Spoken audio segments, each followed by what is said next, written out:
kali ini kita akan ngobrolin soal polemik kebudayaan dan pengaruhnya sampai diskusi filsafat sastra sekarang. Ya, gimana? Jadi lu jangan tamu-tamunya siapa? Iya lu. Nah, coba banget nih. Di sini kita ada kedatangan 2 tamu. Yang pertama itu adalah Berto Tukan, seorang penyair, dan yang satunya adalah Gustav de Ganis, seorang karya oksimoron. sastra. Karya sastra. Oh, dia adalah karya sastra itu sendiri. Ya, ini adalah satu karya sastra. Nah, di video kali ini kita akan ngobrolin soal dampak-dampak dan juga akar dari diskusi yang disebut terkenalnya sebagai Bukan akar. polemik kebudayaan. Bukan akar, turunan. Enggak, akarnya juga kita ngomongin kan. Akarnya berarti Kenapa bisa ada diskusi ini? Oke, coba jelaskan kenapa Oke. bisa ada diskusi ini. Oke, jadi kan sebetulnya polemik kebudayaan kan dimulainya bukan sejak di tahun ini kan tahun 20-an ya. Berapa sih? 40-an, 48. Enggak, jauh jauh dulu. sebelum itu. Jauh sebelum- Iya. Cek tuh. Enggak dong. Enggak, itu tahun Iya. 20. Ki Hajar Dewantara nulis. Oke, Hajar ya. Itu tahun 20-30-an kalau nggak salah kan. Di tahun 20-30-an itu kan orang pada berdebat karena yang ngawalin kalau nggak salah kan tulisannya Sultan Takdir kan. Karena Sultan Takdir itu merasa bahwa jadi kebudayaan Indonesia yang akan datang itu bukanlah kumpulan dari kebudayaan masa lalu, kebudayaan Nusantara. 30-an. Ya tahun 30-an ya. 20-an. 30-an sih kayaknya. Nah jadi kan posisinya adalah di satu sisi ada Sultan Takdir Ali Syahbana yang mau ngomong tentang filsafat kebudayaan atau paradigma kebudayaan Indonesia yang mengabdi ke Barat, yang harus mencontoh Barat, dan Enggak, dia bilang bukan mencontoh nih. apa tuh? Menginkorporasi antara keduanya. Oh ya, ya. Bilang. Iya kan? Ya jadi ada Sultan Takdir Ali Syahbana yang mau mencontoh atau menginkorporasi kebudayaan Barat, dan ada juga Sanusi Pane kan Ki Hajar Dewantara yang mengacu ke menggali kebudayaan Timur, menggali jati diri dan seterusnya. Buku apa? Ini sebenarnya bukan buku kan, aslinya kan dia kumpulan tulisan di koran kan. Ya, dia Debat di Pujangga Baru tau ya? Pujangga Baru dan beberapa majalah di masa itu sih. Iya. Kayaknya ya. Mm. Kayaknya beberapa majalah bukan cuma Pujangga Baru. Iya, ada di sini. Suara Umum apa? Suara umum, betul. Dan juga ada di majalahnya Taman Siswa ya. Taman Pusara juga ada, tetapi kayaknya sih naskah yang di Pusara itu nanti diterbitin juga di Pujangga Baru. Dan sebetulnya kan diskusi ini dimulainya bahkan dari akhir abad 19 kalau nggak salah toh. Yang ada ini loh, Sultan 18-an. Takdir kan bukan pertama kan? 18-an gitu. 1800-an gitu. Karena kan ada orang kayak misalnya kalau di Jawa itu ada Noto Suroto. Iya. Itu orang yang belajar sastra Belanda, filsafat bahkan filsafat Eropa, dan merasa bahwa itulah yang dimaksud dengan kebudayaan. Ya, apa yang ada di Nusantara ini bukan kebudayaan dalam arti yang proper lah dianggapnya kan gitu. Jadinya bahkan ketika tahun menjelang 45 itu revolusi fisik dan seterusnya, Noto Suroto kan mendukung Belanda akhirnya. Dia nggak merasa diri sebagai bagian dari Indonesia gitu. Nah, attitude atau sikap kayak gitu tuh sebenarnya udah dimulai dari sono, dari sejak si Noto Suroto itu yang kemudian berkembang ke dalam sikapnya STA. Tapi semua ini kan dimungkinkan karena ada pendidikan barat, politik etis gitu kan. Dan kalau nggak salah juga ini deh apa, perkembangannya kan setelah ini orang akan terus merujuk ke sini kan. Kalau lihat diskusi-diskusi tentang sastra, misalnya apa toh? Tahun 50-an tuh ada diskusi tentang sastra daerah. Ya. 50-an ngeliat mani Kebulekra, sebenarnya kan tarikan-tarikan ke sini juga. Kalau mau ditarik garis ya. Ya, urut-urutannya kan dari sini terus Gelanggang kan. Gelanggang. Terus Mani Kebulekra, ya kan. Coba karya sastra ini ngomong tentang surat kepercayaan Gelanggang gimana? Saya karya sastra. Iya. Saya sebagai karya sastra ya. Kering. Surat kepercayaan Gelanggang itu apa sih? Saya pikir kering. Surat kepercayaan Gelanggang itu merupakan sebuah manifesto, ya, yang didukung oleh orang-orang yang disebut dengan seniman gelanggang. Mereka itu muncul karena ingin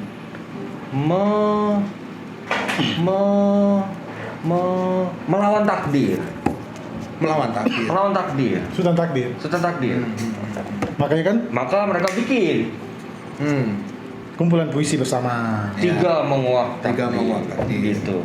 Tetapi sebetulnya kalau kita ngelihat isinya surat kepercayaan Gelanggang kan dia nggak mau kepada melap-lap kebudayaan Kemudian lama, Iya. ya. Yang sebenarnya itu kan posisinya takdir. persis kayak gitu kan? Kalau Enggak. takdir kan internasionalis. Iya, dia nggak mau mengelap-elap kebudayaan Oh lain. iya, sebenarnya sama posisinya. Iya. Sama-sama modernis lah katakan Iya. dari segi seni itu, nggak mau yang tradisional. Tetapi mereka menuduh meskipun takdir visinya kayak gitu Nggak modernis, tetapi secara karya dia nggak kayak gitu. Iya, masih kayak kebudayaan. Dia memang tetap kebudayaan lama dengan Iya. gaya-gaya puisi, layar terkembang, Melayu. pujangga barunya gitu kan. rima-rima kayak gitu ya. Nah, Jadi mereka pengen melampaui itulah, Hmm. avant-garde zaman itu. Tapi mereka pun nggak sepenuhnya itu. Ulang, tapi mereka pun Nggak sepenuhnya itu kan. Kayak misalnya Khairil masih pantun. oh ya, ya. beberapa puisi, tapi beberapa iya, coba keluar. Yang menarik itu sebenarnya, ini kan tahun 30-an nih, dan mereka mulai berpikir tentang kebudayaan Indonesia. Oh iya, benar-benar. Mau dikemanakan nih? Apa nih kebudayaan Indonesia nih? Padahal Indonesia sendiri sendiri itu tuh belum ada tuh.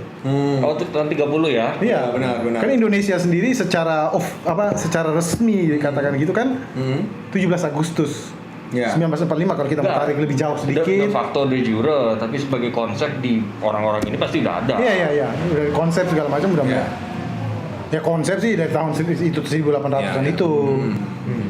Jadi secara konsep baru ada di sinilah mulai. Enggak, konsep pasti udah ada sebelumnya. Gua rasa secara politik gitu-gitu kan sejak Iya, sebelumnya. pergerakan Tahun ketika 20-an. ketika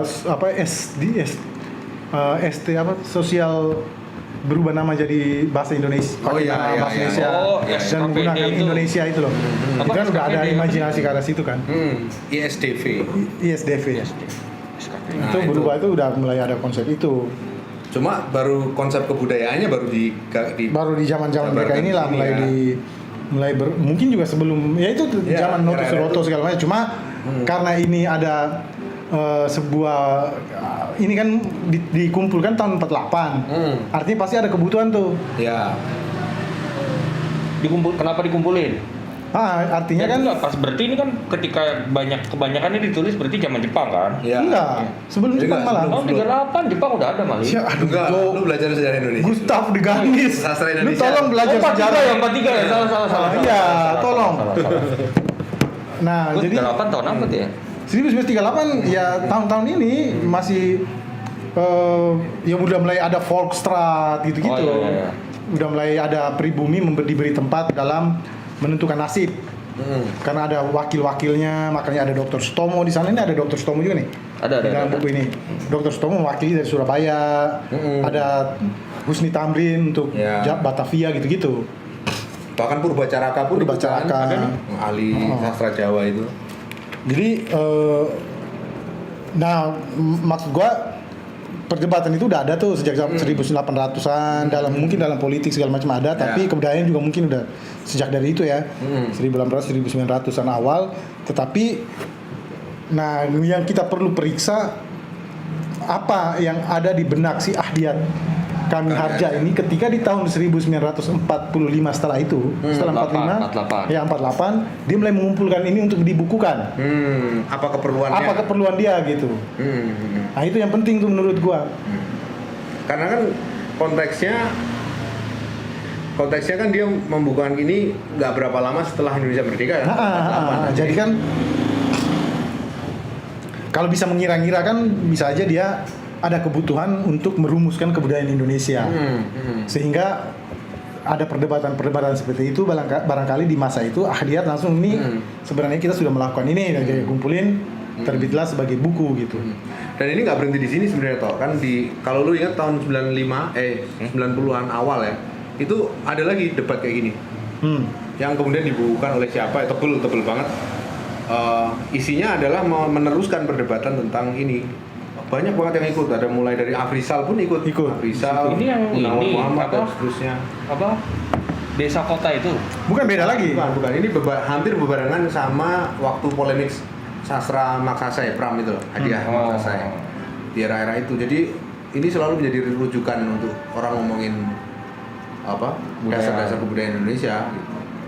Nah, kalau kita ngomongin polemik kebudayaan ini dalam konteks pembelahan bentuk-bentuk kesenian atau dalam konteks sastra misalnya, itu kerasa nggak sih? Maksudnya kayak ada nih pemikiran sastra yang kemudian katakanlah sampai sekarang itu masih merujuk atau masih bisa ditaruh di posisi STA, ada yang posisinya ada di posisi Sanusi Pane misalnya seperti itu. Kan kalau kayak di tahun 50-an kalau nggak salah kan IPOCD ada debat soal sastra desa dan kota kan. Nah, kalau pertanyaan gitu gue rasa sih terus ya. Selama ada upaya untuk melindungi melindungi kebudayaan tradisi Indonesia gitu, itu akan terus nih gue rasa. Ada yang bervisi menjadi bagian dari pergaulan global, ada yang berupaya untuk misalnya menggali. Nah itu pasti gue rasa tuh ada, dan pasti ada juga yang karya-karya atau seni sastrawan yang mencampurkan keduanya itu, ada di tengah-tengah lah. Nah, misalnya yang kayak kita batasi dulu di masa sampai Orde Baru lah, yang masih posisinya cenderung ke barat gitu ya betul. Anjing, Orde Baru. Nah, sampai dengan masa Orde Baru berakhir. Enhadini Itu kayak gitu. Oh, jelas banget judul. Karena dia selalu ada bulenya di dalam karya. Iya. Ya. Selalu ada semacam ada semacam orang luar gitulah yang datang. Dan bahkan jangan salah lu, Bloomington orang-orang Bloomington Budi Dharma. Ya. Tapi bersamaan dengan itu kan banyak banget yang berdasarkan wayang tuh. Oh iya. Di tahun-tahun itu. Iya betul. Bahkan digunakan untuk dalam tanda kutip menurut Marshall Clark tuh. Oh, Marshall Clark ya. Itu digunakan metode penggunaan wayang ini digunakan untuk menghindari sensor kan. Oh iya. Kayak misalnya Linus Suryadi, Pengakuan Pariem itu. Banyak banget yang kayak gitu pakai ini kan tradisi-tradisi timur. Ronggeng Duku Paru. Dan biasanya yang sudah masuk ke situ nggak masuk ke yang barat ya? Maksudnya nggak masuk ke barat itu dalam pengertian bikin karya yang seperti Bikin karya yang kayak orang-orang Bloomington atau apa? Kayaknya enggak deh. Gue jarang menemukan ada yang kayak semacam dikere dari seorang sastrawan Indonesia tuh kayaknya nggak ada tuh. Kayaknya lempeng-lempeng aja kan? Lempeng semua. Sekali dia nemu itu satu trademark udah itu aja terus. Ya. Siapa coba? Siapa? Siapa? Ada. Tarji kan berubah. Berubah dari apa? Enggak, bukan itu, enggak style sih. Oh style lah. Style apanya? Style Dari puisinya. liris ke Enggak, kalau itu mungkin problemnya agak beda. Karena itu apa yang dia upayakan cuma menjadi booming di saat tertentu doang. Oh iya. Setelah itu orang kayak cuma sekedar kayak letupan pada perjalanan sastra puisi lisan doang kan? Puisi liris kan? Kan di tegangan kayak gitu kan kerasa di puisi-puisi tahun 50-an kayak Sitor, Pulanglah Dia Si Anak Hilang gitu loh. Nah, kalau gitu tuh ya Yang dia nggak bisa pulang walaupun badannya sudah pulang tapi pikirannya masih di masih Paris, di di mana? Prancis, apa. Bahkan di Sitor itu bukan cuma di puisi tapi di cerpennya juga tuh. Kayak gitu juga. Kalau lu baca yang dikumpulin si JJ Rizal, Ibu Pergi ke Surga tuh kayak gitu banget. Iya. Menggambarkan seorang anak ya penulis dan segala macam tokoh itu pulang ke kampungnya ketika ibunya meninggal, terus dia melihat perubahan atau bukan cuma perubahan tapi dia melihat sesuatu yang dulunya seperti apa dengan imajinasi dia sekarang gimana gitu. Ada tuh tapi di Sitor. era-era 80-an itu kan juga ada yang susah diklasifikasikan kan. Outlooknya di satu sisi barat banget tapi juga kayak ada tradisi di belakang agak jauh tapi masih kerasa posisinya. Kayak misalnya di puisi-puisinya Afrizal. Di puisi-puisi Afrizal Malna, jadi kan kerasa banget baratnya kelihatan lah ya bahwa dia ngomong tentang realitas urban, pengaruh dadaisme karena kayak gitu. Tapi kalau kita ngelihat Abad yang Berlari itu kan dia banyak ngomong tentang Siti Nurbaya, terus dia ngomong tentang Tambo Minangkabau gitu, masuk ke dalam puisi-puisinya. Nah itu kan berarti kan dia agak-agak susah sebetulnya diklasifikasikan tentang Afrizal ini. Ya mungkin mesti dibaca lebih gue nggak tahu ya, gue belum baca mendetil kayak gitu ya. Tapi nggak tahu kalau Gustav de Galis nanti gimana gitu ya. Tapi mungkin memang itu upaya di awal gitu. Kan lagi pula dia di Jakarta sih dari kecil. Iya di Jakarta. Tapi kok bisa tetap ada suara-suara tradisi dari orang tuanya atau apa kan. Dan juga ketika lu menyebutkan itu kan tradisi sastra Indonesia, bukan tradisi Minang tertentu, bukan tradisi Jawa tertentu gitu. Jadi mungkin justru di dalam karya itu tuh polemik itu yang dia refleksikan Iya, tuh. iya. Karena Siti Nurbaya kan bagian dari tradisi sastra Indonesia. Tradisi sastra Indonesia. Jadi yang dimaksud tradisi dalam Afrizal itu tradisinya sastra Indonesia itu bukan tradisi. Iya. Iya, iya, iya. Dia mencoba melepaskan diri juga dari Khairil. Kayak gitu-gitu kan muncul tuh nama-nama itu kan. Iya, iya. Tuh penerbitnya aneh juga tuh buku Abad yang Berlari tuh. Cuma nerbitin beberapa buku doang menurut. Jadi Grace Sambo tuh, hah? Habis itu bangkrut. Abis itu bukan, gua nggak tahu bangkrut apa enggak, tapi abis itu udah nggak ada lagi. Tadi Cuma Grace 3 atau Grace Sambo yang bilang tuh kayaknya lu tahu nggak sih penerbit buku itu? Apa sih nama- Gue lupa tuh namanya tuh. Kan belakangan diterbitin ulang dalam satu kumpulan. Nah iya, tapi dulu kan ada tuh yang pertama Ya, banget. Itu tuh apa gitu nama penerbitnya? Oh. Nah itu cuma menerbitkan beberapa buku dan buku menurut Grace itu buku eksperimental semua. Oh, oke. Bukan AKY, itu era sebelum ada AKY. Belum AKY mah tahun 90-an akhir apa? 90-an akhir kan. 2000 awal malah. AKY Jogja kan? Itu 9 itu yang on off ininya Ya, majalahnya ya, on ya. off segala macam. Memang itu mencoba melakukan eksperimen juga sih. Cuma beda jauh banget. Nah, kalau kayak apa namanya? Ada juga yang posisinya itu misalnya sajak-sajak sufisme. Di era 70-an 80-an kan Iya, Abdul Wahdi. Abdul Hadi. Si WM. siapa? Tarji kan belakangan juga ke situ. Tahunnya belakangan dalam arti tahun-tahun 80-an. Terus pada saat yang sama, bukan pada saat yang sama sih, tapi Joko Pinurbo di tahun 90-an ke sini kan juga Mistik. Katolik kan, agama-agama. Nah, itu kategorinya kalau menurut polemik kebudayaan di mana tuh posisinya tuh? Di mengabdi barat atau ini, karena kayak Joko Pinurbo misalnya, dia kan Anjing, nggak tahu tuh gue. Iya Nggak tahu kan? tuh gue susah tuh. Aneh kan posisinya? Tapi kalau lu tarik ke dalam politik lebih gampang malah. Gimana tuh? Ya kan ada di zaman perjuangan kemerdekaan pasca PKI dan kan yang Hancurkan dihancurkan ini tahun 80-an. iya ngerti, dia kan tanya ke sini tariknya kemana. Oh. Kan susah menurut gua. Nggak ada kayaknya di sini semuanya tuh hampir semuanya perdebatannya soal Budayaan. bukan kebudayaan tapi Barat ke dan Islam, Timur. barat dan timur doang tuh. Islam masuk ke timur Ya, jatuhnya kalau ya. di sini. Jadi nggak kentara tuh. Ya, ya. Tapi Kalau tarik- Katolik, Katolik. Joko Pinurbo kayak gitu. Ya itu mah Masuknya lah. akulturasi gereja maksudnya. Lu cari aja deh. Sejak kapan tuh Iya. ada misa bergaya Batak, misa bergaya Jawa tuh kan Iya, tahun iya. berapa tuh masih nggak mungkin terjadi sebelum 1960-an. Nggak ada lah itu kayaknya sih gua rasa sebelum satu. Justru kalau misalnya Barat Katolik gitu masuknya yang mengabdi laboratorium Barat itu. Oh itu, ya. Katolik. Iya. Iya. Nah kalau menurut karya sastra ini gimana? Karya sastra ini. Oh iya, kita harus menyebutnya karya sastra ya. Sebuah puisi yang gagal ini gimana? Anjing lu sebagai puisi gak gagal, gila lu belum selesai. Oh belum selesai ya? Sebuah puisi Mulai- yang belum selesai? mulai- Atau kita sebut aja Das Kranela? Gak boleh lu gila. Oh iya. Gila, parah banget tuh. Gimana sebagai puisi yang nggak selesai? Mungkin mulai dari yang Afrizal terus nanti yang ke ini ke Jadi kalau menurut gue ya, Gede men.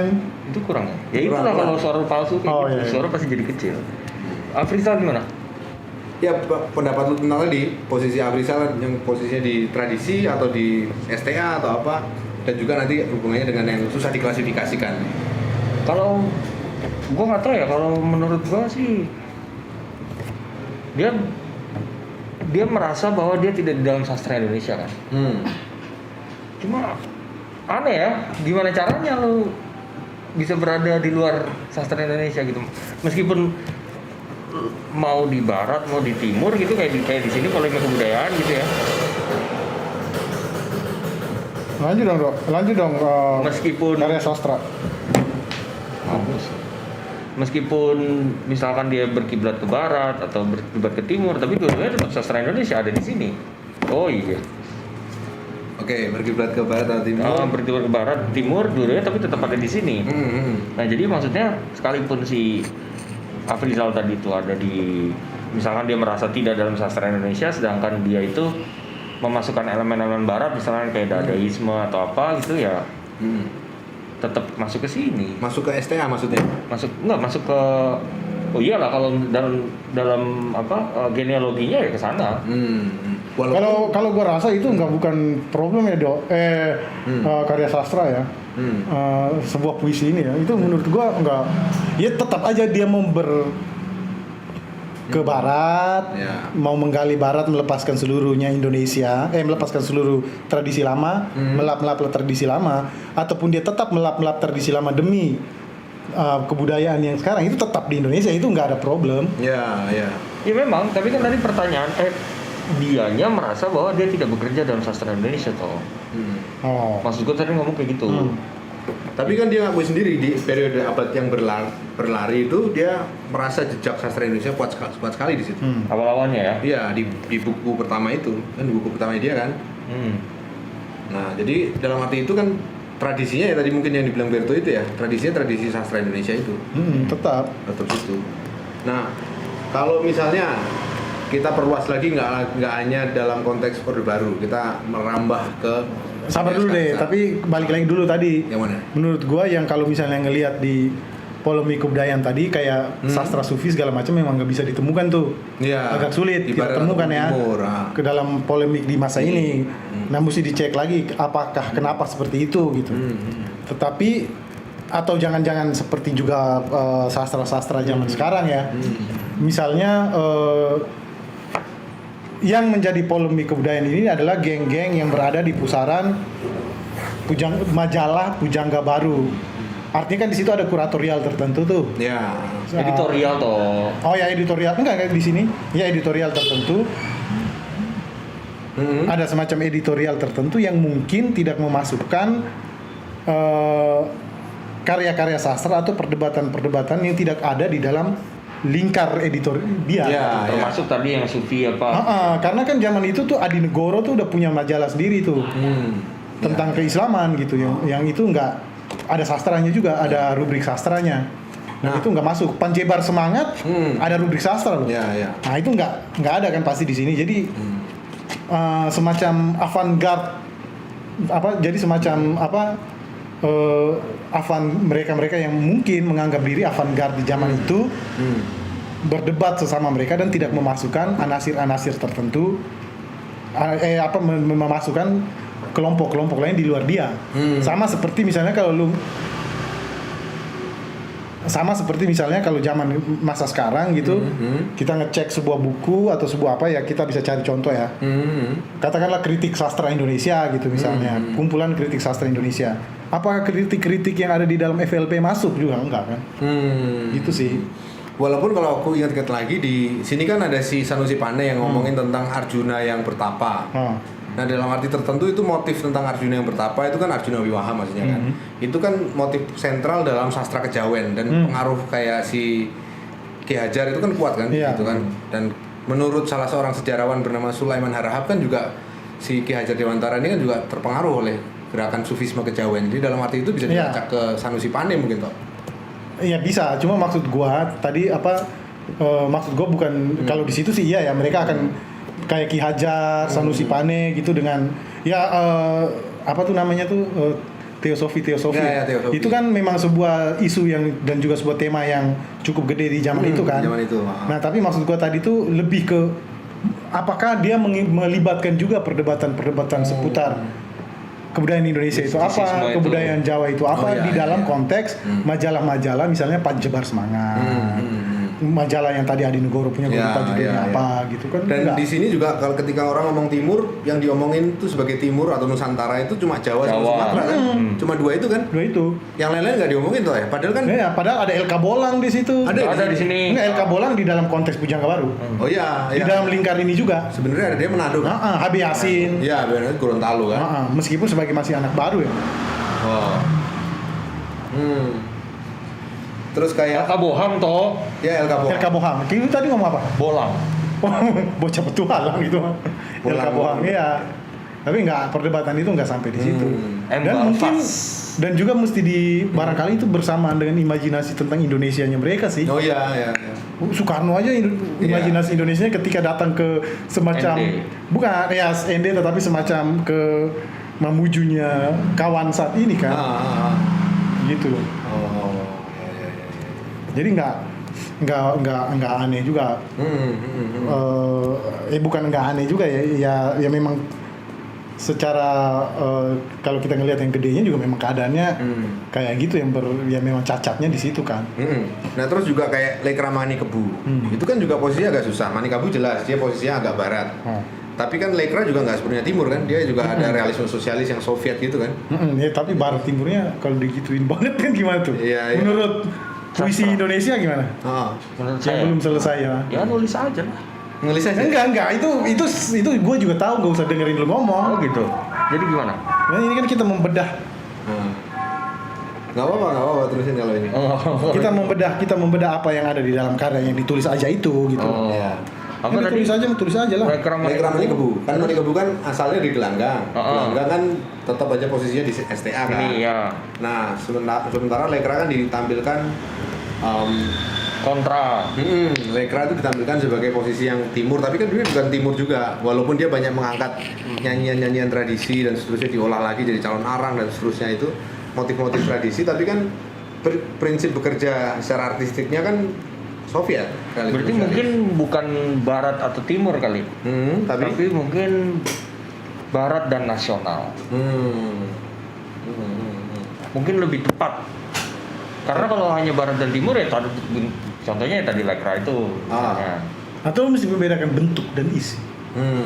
Kalau bentuk dan isi kayaknya masih clear apa yang dia omongin nih. Iya. Gimana bentuk dan isi maksudnya? Ya kalau bentuk semuanya pasti barat. Iya. Oh iya. Kalau isi Iya. baru bisa berdebat tuh. Dia membawa ideologi apa? Kalau bentuk ya udahlah semuanya. Ya sajak bebas itu. Iya semuanya barat menurut gua. Kita berkiblat misalnya ke Puisi seni lama puisi baru itu kan? kita berkiblat ke seni rupa juga kayak gitu kan. Nah, sekarang kalau kita ngomongin tentang pengaruh polemik kebudayaan ini di periode pasca Orde Baru gimana? Kalau misalnya kayak Nggak ada pengaruhnya. nggak ada pengaruhnya? Gua rasa sih bukan pengaruh ya Tin, tetapi mungkin bahasa lebih tepatnya adalah menarik benang merah dari polemik kebudayaan ke sini. Kalau pengaruh sih gua nggak terlalu yakin juga. Karena orang jarang juga baca ini kan akhirnya. Hanya Mungkin sebagian. udah ditinggalkan, mungkin udah menjadi pengetahuan umum juga atau apalah gitu. Nggak ada lagi yang melacak genealoginya, aku nih STA, aku nih Sanusi atau apa. Pernah ada seseorang sih sebenarnya yang Ada ya? melacak itu dengan serius. Oh. Dalam konteks kritik, dalam konteks ngomongin sastra populer. Itu dia tuh sebenarnya murid ideologis yang sah dari Sitor Situmorang ya. Ya. Namanya dia Cemerlang Arif sebetulnya. Mulki Hadi. Oh, Arif Mulki. Cemerlang betul anak itu sebenarnya. Cuma entah kenapa agak meninggalkan dunia sastra. Hilang ditelan LSM. Nah, Hilang ditelan NGO. NGO. Atau hilang ditelan kritik media. kritik media. Atau hilang ditelan cinta tuh. Mungkin ya, dia banyak tenggelamnya. Dia banyak tenggelamnya tuh orang. Nah, kalau kayak benang merahnya ke misalnya kita cari katakanlah diskusi polemik ya, kita ngomong polemik era-era cyber graffiti itu kan nggak masalah nggak ngomongin ini kan, dia Enggak, itu ngomongin medium kan, ngomongin bukan medium juga malah. apa tuh ngomongin Display di mana tempat mendisplay karya itu. ya maksudnya itu. Lebih ke situ dia. Jadi nggak menarik ke polemik kebudayaan Enggak. sebetulnya kan. Meskipun mungkin ada ya dikit-dikit pasti ke arah situ, tetapi Ya, ada orang yang bisa narikin, cuma maksudnya mereka sendiri mungkin nggak melakukan itu. karena tujuan Ya. atau ini perdebatan utamanya bukan di situ gitu. Nggak lampu belakang. Terus gimana? Habis nggak apa. Nah, apa namanya? Kalau ini kaitannya dengan apa tuh? Apa tadi? Ayo apa? Perdebatan Ayo. tahun 2000-an ke sini. Ada orang Setelah pasca Orde Baru. Misalnya ada, nah kalau misalnya tarik ada tuh perdebatan Tarik? kalau ditarik Oh, oke. tarik benang merah tadi ada tuh menurut gua. Tapi agak mungkin terlalu memaksakan ya, nggak tahu. Perdebatan sastra lendirnya Binhat Nur Rohmat. Oh iya, benar-benar. Udah ranjang. Udah ranjangnya tuh. Nah. Dan setelah itu dia demonstran seksi. Mata pur merah berkilat itu kan. Kan setelah itu kalau nggak salah tuh Binhat juga menerbitkan buku kumpulan esai perdebatan dia juga itu. Oh iya. Nah, jadi kalau mau ditarik bisa tuh. Meskipun kita kayak nyari kayak oh ini berarti misalnya kebebasan mengekspresikan tubuh segala macam bisa ditarik ke arah ini ya sebenarnya semangat modernisme nih. Ya. Terus satunya yang nggak boleh lah sastra nggak boleh ngomongin hal-hal yang dalam Tapi tanda tadi lu kutip. sendiri bilang bentuk sama isi doang perdebatannya. Ini kan isi gue sebutnya. Ini kan isi. Tadi apa lu bilang? Apa? Oh iya isi ya. Isi lah. Nah, nggak boleh mengumbar yang kayak gitu sastra Indonesia. Nah, itu kan berdebat tuh mereka tuh. Bisa nggak tuh ditarik kayak gitu? Iya. Itu tahun berapa sih tuh? Kalau 2000-an awal tuh. bukan 2005-an ya? Ya awal lah. Ya, sekitar itu. Terus juga ini apa? Polemik misalnya kayak Utan Kayu sama Bumi Putra. Itu kan juga nariknya Kalau itu nariknya lebih dekat dikit. lebih ke Lekra. Lekra Manikebu. Kalau misalnya Lekra Manikebu mau kita tarik ke sini bisa. Iya, jadi lewat ini ya. Larinya gitu tuh. Terus perdebatan lain apa ya di sastra Indonesia? Kalau masa-masa itu kan juga rame ini mulai 2000-an menjelang akhir dekade pertama 2000-an itu kan postkolonial tuh. Ketika kita ngomong postkolonial, kritik sastra postkolonial kan otomatis ngomongin kebudayaan barat timur itu. Iya. Pastinya tercermin kayak misalnya di puisi-puisi. Nah, iya tapi postkolonial ini kan sebagai metode kan? Ya dalam kritik. Dalam kritik kan, maksudnya kalau di sini enggak nih, maksud gua enggak. Visi tepatnya kalau di sini. Oh ya. Kalau postkolonial tuh metode tuh. Gimana kalau mau dibelahnya gimana coba? Kalau di postkolonial kan kesadaran tentang yang intinya kan bahwa ada kesadaran untuk ngulik lagi akar kebudayaan kan, yang masyarakat bekas jajahan. Ini postkolonial sebagai semangat nih, Ya, bukan metode semangat. kritik nih. Ya. Oke. Misalnya kayak Jeffrey Al-Qadiri. Ya, Jeffrey Al-Qadiri kan namanya kan? Iya. Nah itu menulis tentang sejarah juga, sejarah Jakarta dan seterusnya. Dalam puisi-puisinya dia kebetulan juga sejarawan kan. Dan dalam banyak hal dia mengkaitkan dengan hubungan-hubungan kolonial gitu, warisan masyarakat kolonial dan seterusnya. Ada kesadaran kayak gitu, walaupun nggak langsung kelihatan jelas posisinya dia di Sanusi Pane atau si STA gitu. Paling nggak ada lah kesadaran-kesadaran untuk puisi Indonesia sendiri karya seperti itu yang tahun-tahun 2000 akhir gitu seperti Martin atau kekinian yang sangat bersemangat postkolonial itu apa misalnya? Gua. Iyalah, kan puisi Indonesia kan maksudnya lu. Tadi gua sastra Indonesia toh. ya dua-duanya. Dua-duanya lah. Kurang iya. lebih lah. Hah? Kurang lebih gitu. Semacam Edo itu salah. Semacam Goblok. Coba lanjut. Apa tadi pertanyaannya? Gua tamu istimewa banget nih ya. Gua ngomong. Lu tuh kayaknya gue lihat lebih berkonsentrasi pada celetukan-celetukan yang khas gitu. Khas. Karena tidak masuk ke dalam perdebatan. Jadi coba. Kan gua suara-suara subliminal. Ya, coba. Apa tadi pertanyaannya? Ulangin, Tin. Coba ulangi. Jadi kan itu apa puisi-puisi era 2000-an. Oh, posko. Postkolonial itu kan muncul kesadaran itu kan. Banyak banget yang mengangkat itu. Misalnya kayak ketika Pram naik lagi tuh, itu kan dia banyak mengangkat tradisi-tradisi perjuangan nasional dan seterusnya. Calon Ngomongin arang. lagi soal calon arang kayak gitu. Terus juga satu lagi apa ya? Mangir kayak gitu. Itu di era 2000-an awal kan lumayan ini.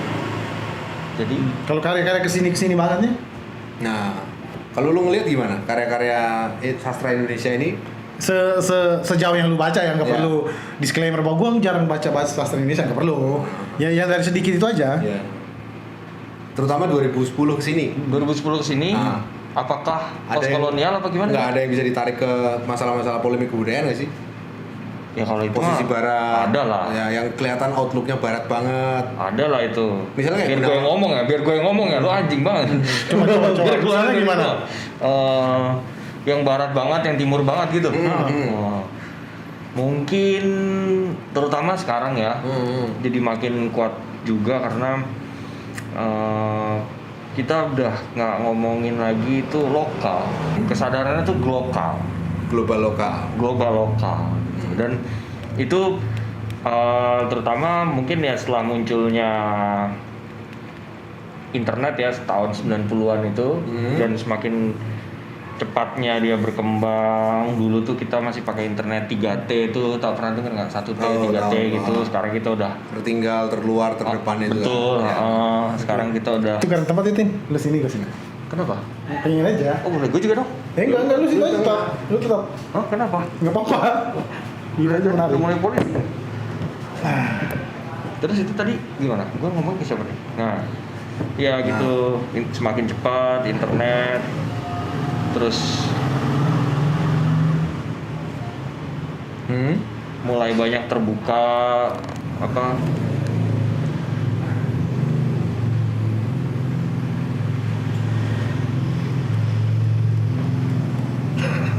Lama kan? Ya kan lu tiap kali kayak gini nih. Ada yang nongkrong dulu. Nongkrong dulu, ngobrol-ngobrol dulu baru jalan. Oh.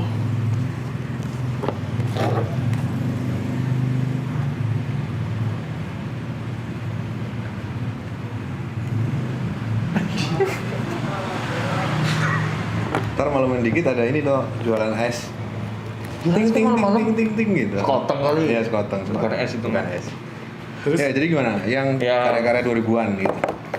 Makin muncul kan informasi. Kalau zaman dulu tuh kita lihat misalkan mungkin dalam konteks sastra dan seni misalnya ya. Dulu tuh orang terpapar dengan luar itu hanya kalau misalkan keluar negeri atau temannya keluar terus dibawakan buku. Kalau setelah zaman internet itu jadi lebih gampang gitu. Jadi kalau kayak misalnya kita sekarang mau download buku gitu, kita ada Libgen kan. Nah, gitu. Jadi kita bisa dapat lebih gampang dan kayaknya sih hasrat semua orang kan pengen jadi keren ya. Oh gitu ya. Mereka cari dari ya. pengamatan lu terhadap diri lu sendiri secara sastra Indonesia. Secara tuh sastra kayak gitu. Indonesia. Saya sebenarnya pengen keren, cuma nggak tahu caranya. Anda dengan sendirinya keren karena Anda sastra Indonesia. Oh iya betul. Nah jadi mereka mulailah cari-cari apa sih yang paling mutahin gitu dan selalu kan nyarinya tuh yang paling mutakhir gitu. Kayak nggak mesti avant-garde, cuma kayak misalnya pemenang Nobel terakhir Oh ya. atau pemenang Man Booker Prize terakhir gitu. Bukan main Booker Prize. Booker kan O-nya dua. Ya, kirain Boket. Ya, Man Booker Prize, terus ya gitu-gitu. Jadi nuansanya jadi semakin banyak yang keluar gitu. Tapi ya kayak gitu. Nah, misalnya kayak karya-karya ini, kita kasih contoh ya misalnya. Kasih contoh. Kalau untuk yang Anda mau timur, menjebak saya? oh enggak. Oh, kelihatan udah mulai politik ini. Kalau yang kayak timur, misalnya yang ke timur-timuran, kelihatan banget motif timurnya kuat itu. Gunawan Marianto, kan banyak banget mengambil tema-tema wayang di puisinya kan. Nah, sedangkan kalau yang barat misalnya siapa? Michael Johanni mungkin? Michael Johanni itu kan bahkan mencampurkan bahasa Inggris, bahasa Indonesia, bahasa Jawa, bahasa Italia atau bahasa manapun Perancis gitu-gitu kan. Nah, itu menurut sejarah sastra Indonesia gimana? Sekarang saya sejarah sastra. Sekarang saya jadi sejarah sastra. Gimana? Gimana? Fenomena itu, lu melihat fenomena itu dalam kaitannya dengan polemik tadi itu. Kaitannya dengan polemik ya. Enaknya gimana itu? Enaknya gimana ya? Benang merahnya tadi itu loh. Iya. Ya kalau benang merahnya udah jelas lah. Apa? Ya ada. Gimana benang merahnya yang ada itu gimana, jelasin dong? Iya bahwa yang satu itu semacam kayak Sanusi Panenya. Sanusi Panenya. Itu Gunawan Marianto nih. Iya benar. Nah ada yang STA-nya gitu. Itu semacam tadi siapa yang nama itu disebut? Michael Johanni. Oke. Gitu. Nah, kayak misalnya kan juga banyak tuh kalau Michael Johanni kan bukan hanya satu ya, tapi dia kan bagian dari satu gejala juga di tradisi sastra kita sekarang kan. Misalnya kayak yang menulis dalam bahasa Inggris. Siapa aja ya? Banyak penulis-penulis muda rata-rata tuh jurnal Murmur dulu kan ada tuh. Murmur House. Masih udah enggak deh? Udah nggak tahu aku. Udah nggak ada ya kayaknya. Ya? Penerbitnya apa namanya? Murmur House. Enggak. Lupa gue. Ada KPG. Anakannya KPG itu ya? apa namanya? Jurnal Ruang. Bukan. Jurnal Ruang juga udah enggak ada loh. Udah ada. Penerbit apa itu? Waktu itu sih yang ilustrator juga tuh yang datang ke Gue lupa.